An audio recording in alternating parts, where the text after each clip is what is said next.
Hello, it's August 29th, Thursday evening. Time for book reviews, number 6. This time I've got a book I'm a little familiar with. Saw the movie, enjoyed it. It's a classic, and I read the first few chapters to my son, who's 10, Shane. Then I've got, let's see, 1, 2, 3, 4 books picked out for me by by some acquaintances. So Shane, being one that I picked out myself, is to contrast the others. It doesn't count according to my rules of I must only review things chosen for me by other people, but I thought I'd give some context for the others. So this won't be a true review, just giving a sense of what I like about Shane. Now, Shane came out quite a few years ago. The movie itself was quite old, a classic Western movie. Copyright 1949. You can see by Jack Schaefer. A little bit of glare. And chapter 1. Straight into no introduction. I like it. It's clean. To Carl, for my first son, my first book. Clean, simple title, and then chapter 1. He rode into our valley in the summer of '89. I was a kid then. So, first person, he, title of the book, Shane, you know that. He rode into our valley in the summer of '89. You know, it's Western, so it must be when he wrote it must be 1889. I was a kid then, barely topping the backboard of Father's old chuck wagon. I was on the upper rail of our small corral, soaking in the late afternoon sun, when I saw him far down the road where it swung into the valley from the open plain beyond. It's the first paragraph. Clean, simple. In that clear Wyoming air, I could see him plainly, though he was still several miles away. There seemed nothing remarkable about him. Now, I mean, it's got the seemed, the plainly, but it's entirely forgivable given the time period. First book.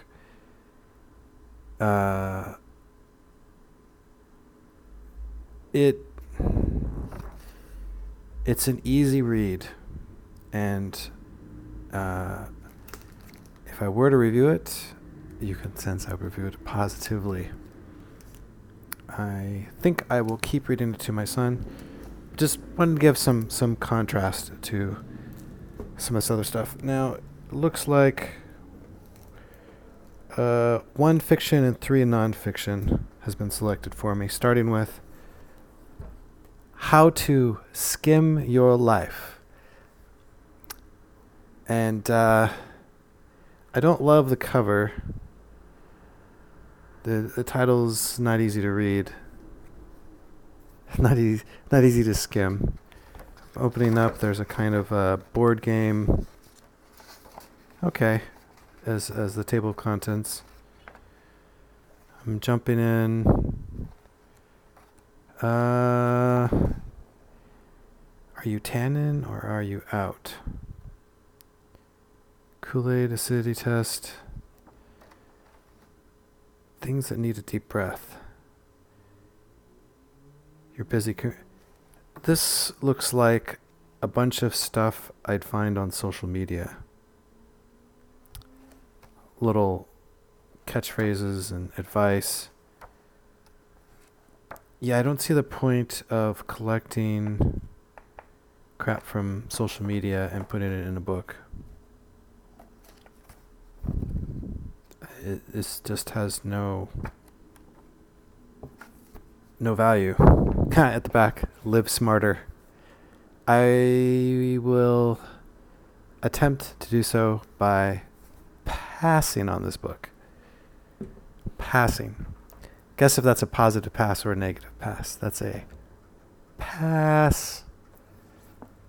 Next, The Harvester. Old book by the cover, classic, okay. It's a guy staring at a ghostly woman coming out of the lake.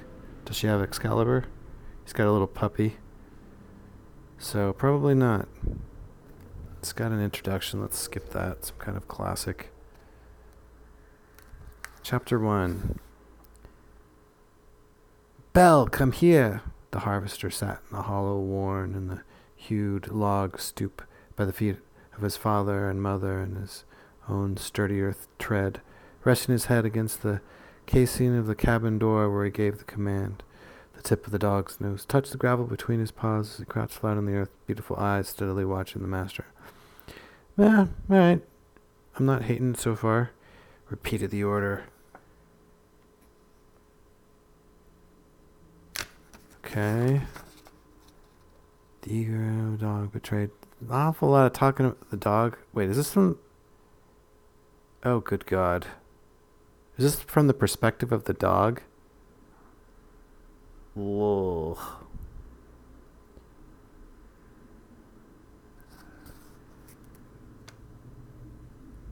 All right, let's skip ahead.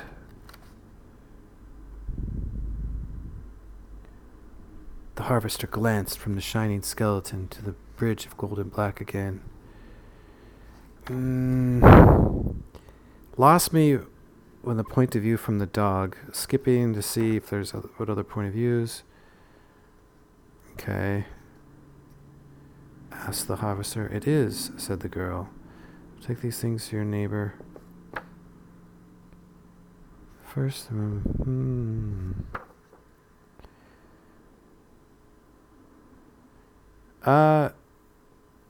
not...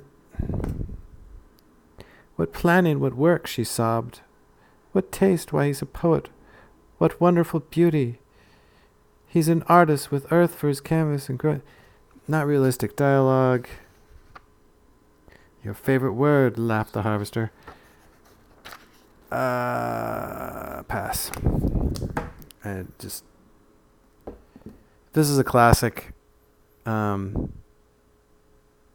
I think it's fails in lasting the modern test. Shane, in comparison, is straightforward enough. It's an easier read. Like, it's got a thick cover, but these two, this is a lot fewer words, and I think says, I would hazard a guess, says a bit more in fewer words.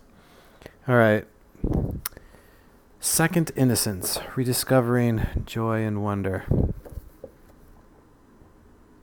A guide to renewal in work relationships and daily life.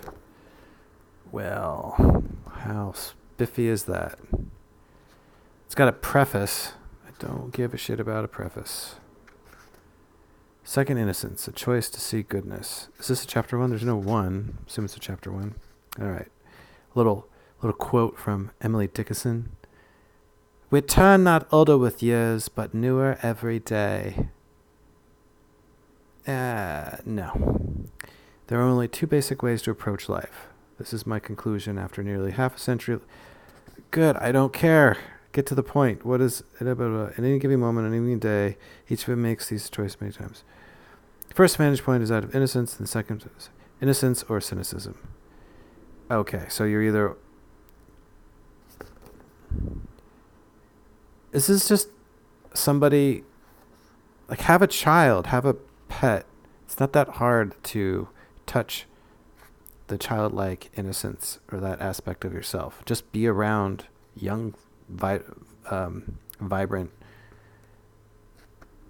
creatures. It's a great life if you don't weaken. Well, okay. The Leader's Choice. Is this a biography? It's How to Live.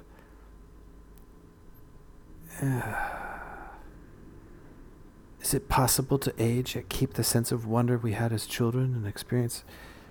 Yeah. I don't need a book to tell me this. Good Lord.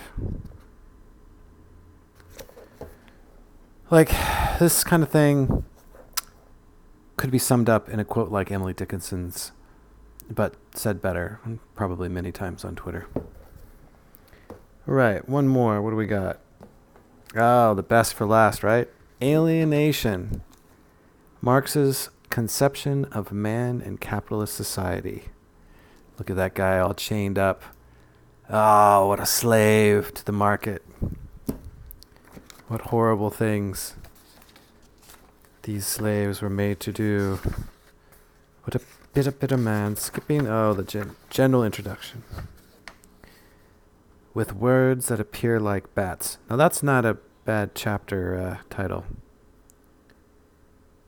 Oh wait, is this another freaking introduction? The most formidable hurdle facing all readers of Marx. Okay, peculiar use. Stop trying to explain away his bullshit. Let's get to his actual bullshit. Wait, is this just a book about Marx? Not from Marx? Oh, it is. Whoops, I missed that. Marx's... Okay, that makes sense. Duh. If it has Marx in the title, obviously it's not a book by him. I was thinking maybe like a collection of his works or something. All right. Yeah, okay. I see value, like trying to interpret like somebody who has trouble getting Marx. In explaining why Marx did not publish the German ideology, blah, blah, blah, blah, blah, of Betham, Marx declared, he that would criticize all human acts, movements, relationships, etc., be the principle of utility must first deal with human nature in general, and then with human nature as modified in each historical... I think this overcomplicates, especially in this form. One thing, Wikipedia, for example, or just the internet, or just how computers have allowed organization of thoughts has pushed to me is the value in laying out simple, in a simple way, complex philosophical ideologies. It just, this is ironically an exclusionary format, exclusionary way to approach a supposedly inclusionary utopian ideology, or I mean the communism, the trying to make things awesome for everybody, but like Latin, make it more easier to understand. Like Marx for Dummies, where's that book? I get it. This book was written, I'm sure, before the internet. It's 1971, yeah.